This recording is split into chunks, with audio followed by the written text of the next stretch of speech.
Vamos falar hoje sobre os capítulos 3 e 4 de 1 Crônicas, continuando mais voltado aos descendentes de Davi e aos descendentes de Judá. A primeira coisa que eu quero ressaltar para você, que é bem interessante, é o significado de alguns desses nomes. Nós temos, por exemplo, o nome Elias, não necessariamente aqui, mas eu quero usar como exemplo. Elias. O El se refere a Deus. O Senhor Deus, né? Deus.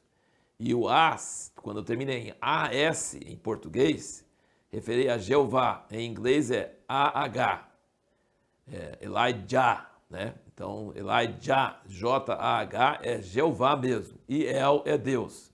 Então, o nome Elias ou Elijah significa Deus é Jeová. O Jeová é Deus. Então, toda vez que você vê uma terminação, quase todas as vezes que você vê uma terminação em El, por exemplo, Samuel, Daniel e assim por diante, Peniel, né? Todos esses nomes que terminam em El, está falando sobre Deus. Deus está incluído no nome dessa pessoa. Por exemplo, Betel é o nome de um lugar, casa de Deus.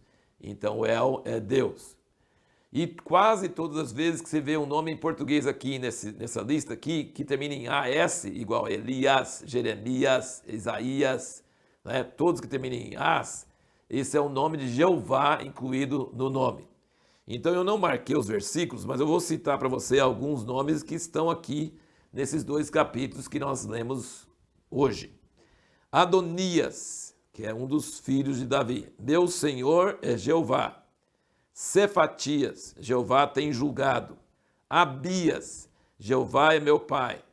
Acasias, Jeová possui. Amazias, Jeová é poderoso. Ezequias, Jeová é minha força. Reaías, Jeová tem visto. E aí nós temos, por exemplo, Jealelel, Deus é louvado. Otniel, leão de Deus. Ah, tá vendo? Uma boa opção para você pôr no seu filho. Otniel.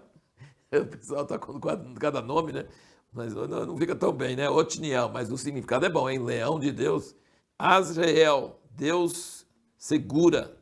Nemuel, dia de Deus, e assim por diante. Então, quando você entende isso, você vê que eles punham muito o nome de Deus ou o nome de Jeová em nome de seus filhos. E tem muitos outros aqui, né? Qualquer concordância ou que traz aquela interlinear que mostra para você o sentido das palavras no original, se você for olhar, você vai achar muitos nomes aí interessantes para ver o sentido dos nomes. Mas uma coisa mais importante ainda no meio desses nomes é você procurar pérolas. Pérolas maravilhosas, tem pérolas tremendas.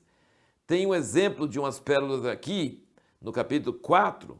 Você vai lendo aqueles nomes cansativos e você até que hora que vai terminar esse negócio? Não estou sentindo edificação nenhuma, não estou pensando nada está me edificando e tal. Aí, de repente, você chega no capítulo 4, versículo 9, e você vê: Jabes foi mais ilustre do que seus irmãos. Sua mãe lhe puseram o nome de Jabes, dizendo por quanto com dores o deu à luz, tá vendo? Ele não começou muito bem, a mãe dele estava reclamando as dores que sentiu para dar ele à luz. Já quase jogou uma praga sobre ele, tá? Mas diz aqui, versículo 10, Jabes invocou Deus de Israel, dizendo: Oxalá que me abençoes e estenda os meus termos, que a tua mão seja comigo e faça que do mal eu não seja afligido. E Deus lhe concedeu o que lhe pedira. Você está lendo aquele monte de nomes e de repente você vê uma coisa dessa, você valeu toda a leitura.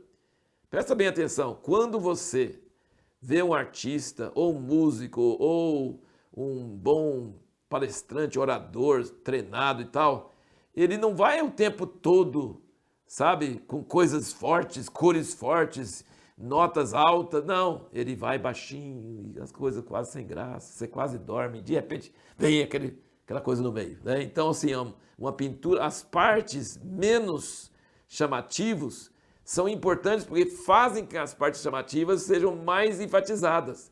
Então isso é o estilo de Deus na Bíblia também. Então você está lendo os nomes e no meio vem uma pérola dessa, você grava isso. Eu não li o livro, mas tem um livro todo sobre esses 3 versículos de Jabes. A oração de Jabes, tem em português, você pode procurar em algum lugar que você vai achar. A oração de Jabes. E isso aqui responde uma pergunta que nós fizemos no último vídeo. Por que não devemos ser fatalistas? Por que não devemos crer que o destino determina tudo e que a gente simplesmente o que tem de ser vai ser e não tem o que fazer? Por exemplo, a religião islâmica, eles não têm preocupação com calamidades, né? Lá em Meca, quando caiu uma passarela e matou um monte de gente que estava lá, porque era gente demais, eles falaram assim, não, mas não tem o que fazer, estava escrito, destino, fatal. Olha, se alguém tinha que ser fatalista, era Jabes.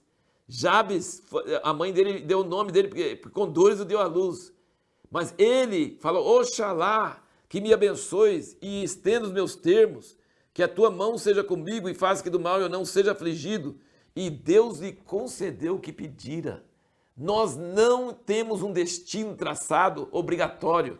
Nós podemos pedir coisas específicas a Deus e Deus nos responde. Deus gosta da nossa iniciativa. A sua vida não está pré-determinada. A sua vida não é de fatalismo, tem que ser assim. Não, a sua vida pode ser mudada por sua oração, por seu desejo, por sua vontade de sair acima da sua geração e ser diferente. Então isso é uma coisa tremenda, uma lição maravilhosa que a gente encontra no meio de várias passagens de genealogia de nomes. Então isso é o que eu queria mostrar. Aqui tem outras histórias também sobre pessoas que foram e fizeram isso, fizeram aquilo. Então é muito importante que você leia com atenção, mesmo que não entenda, mesmo que não trouxe assim muita edificação para você, mas fique com paciência, leia, obedeça e eu garanto para você, em algum dia que está lendo, você vai ser tremendamente abençoado. Então esse é o nosso parecer sobre esses 2 capítulos aí. E a pergunta que nós vamos fazer para o próximo vídeo é: o que podemos fazer para nos tornar diferentes no meio de nossa geração? Quase você vê que vai mais ou menos no mesmo rumo que nós estamos falando agora, mas tem outras coisas que mostram nesses próximos capítulos como você pode ser diferente, se diferenciar, se destacar entre as pessoas da sua geração.